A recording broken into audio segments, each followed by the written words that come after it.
May panibagong joint military drills ang Pilipinas at mga kaalyado nito sa West Philippine Sea.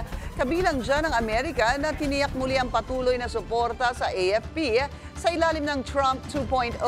Yan ang agenda report ni Francis Folve.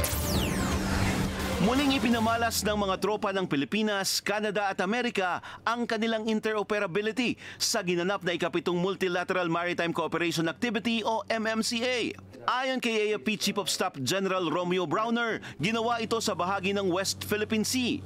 Ibinida rito ang asset ng Pilipinas gaya ng BRP Andres Bonifacio, Beechcraft C-90 aircraft at mga search and rescue asset ng Philippine Air Force. Ilan sa mga tinutukan ay ang Communication Check Exercises o COMEX, Division Tactics o DivTacs, Photo Exercises o PhotoX, at Expandable Mobile Anti-Submarine Training Target Exercise o EMATEX. Dagdag ni General Browner, mahalaga ang pagsasanay sa pagpapanatili ng katatagan at seguridad sa karagatan, gayon din ang pagpapatatag ng pagtutulungan sa rehiyon. Isa rin ang issue sa West Philippine Sea, partikular ang domain awareness sa ating EEZ sa mga tinalakay sa phone conference ni General Browner sa kanyang US counterpart na si General C.Q. Brown Jr.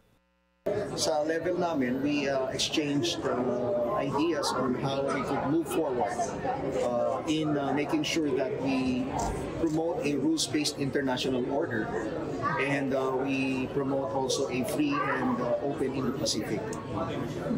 So, yun yung mga activities na pinag-usapan namin. For instance, dun sa balikatan exercise natin this year, I told him that we are going to have a full battle test for this year. And so he committed to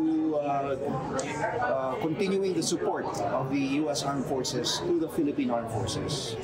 Kaya despite the fact that President Trump gave an order to suspend some of the support that they're giving to other nations, including the military, he assured us that they will continue their support to the AFP.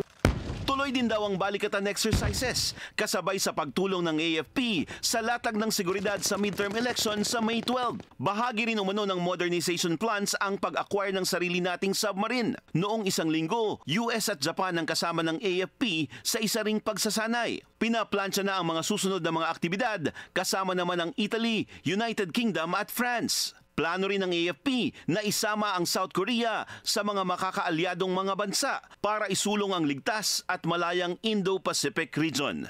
Para sa agenda, Francis Folve, Billionario News Channel.